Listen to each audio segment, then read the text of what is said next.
സങ്കീർത്തനം 50. ദൈവം, യഹോവയായ ദൈവം അരുളി ചെയ്തു. സൂര്യൻ്റെ ഉദയം മുതൽ അസ്തമയം വരെ ഭൂമിയെ വിളിക്കുന്നു. സൗന്ദര്യത്തിൻ്റെ പൂർണ്ണതയായ സിയോനിൽ നിന്ന് ദൈവം പ്രകാശിക്കുന്നു. നമ്മുടെ ദൈവം വരുന്നു, മൗനമായിരിക്കയില്ല. അവൻ്റെ മുമ്പിൽ തീ ദഹിപ്പിക്കുന്നു. അവൻ്റെ ചുറ്റും വലിയൊരു കൊടുങ്കാറ്റടിക്കുന്നു.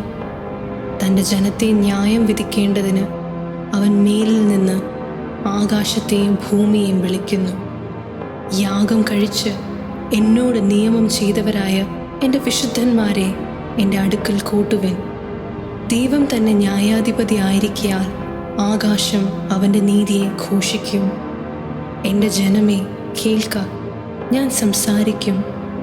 ഇസ്രായേലേ, ഞാൻ നിന്നോട് സാക്ഷീകരിക്കും. ദൈവമായ ഞാൻ നിന്റെ ദൈവമാകുന്നു. നിന്റെ ഹനനയാഗങ്ങളെക്കുറിച്ച് ഞാൻ നിന്നെ ശാസിക്കുന്നില്ല. നിന്റെ ഹോമയാഗങ്ങൾ എപ്പോഴും എൻ്റെ മുമ്പാകെ ഇരിക്കുന്നു. നിന്റെ വീട്ടിൽ നിന്ന് കാളയോ നിന്റെ തൊഴുത്തുകളിൽ നിന്ന് കോലാട്ടുകുട്ടന്മാരെയോ ഞാൻ എടുക്കയില്ല. കാട്ടിലെ സകല മൃഗവും പർവ്വതങ്ങളിലെ 1000 ജന്തുക്കളും എനിക്കുള്ളവയാകുന്നു. മലകളിലെ പക്ഷികളെയൊക്കെയും ഞാൻ അറിയുന്നു. വയലിലെ ജന്തുക്കളും എനിക്കുള്ളവ തന്നെ. എനിക്ക് വിശന്നാൽ ഞാൻ നിന്നോട് പറകയില്ല. ഭൂലോകവും അതിൻ്റെ നിറവും എൻ്റേതത്രേ. ഞാൻ കാളകളുടെ മാംസം തിന്നുമോ? കോലാട്ടുകൊറ്റന്മാരുടെ രക്തം കുടിക്കുമോ? ദൈവത്തിന് സ്തോത്രയാഗം അർപ്പിക്കാം. അത്യുന്നതിന് നിന്റെ നേർച്ചകളെ കഴിക്കാം. കഷ്ടകാലത്ത് എന്നെ വിളിച്ചപേക്ഷിക്കാം. ഞാൻ നിന്നെ വിടുവിക്കുകയും നീ എന്നെ മഹത്വപ്പെടുത്തുകയും ചെയ്യും.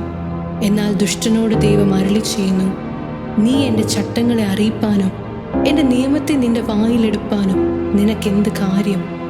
നീ ശാസനയെ വെറുത്ത് എൻ്റെ വഞ്ചനകളെ നിന്റെ പുറകിൽ എറിഞ്ഞു കളയുന്നുവല്ലോ. കള്ളനെ കണ്ടാൽ നീ അവന് അനുകൂലപ്പെടുന്നു. വ്യഭിചാരികളോട് നീ പങ്കുകൂടുന്നു.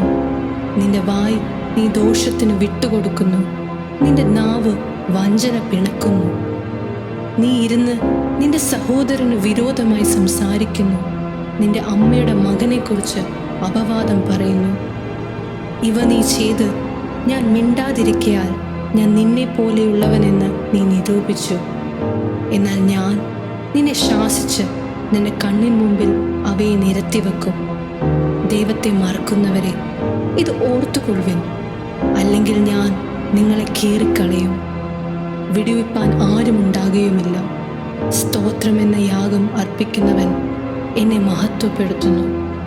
തൻ്റെ നടപ്പിനെ ക്രമപ്പെടുത്തുന്നവന് ഞാൻ ദൈവത്തിൻ്റെ രക്ഷയെ കാണിക്കും.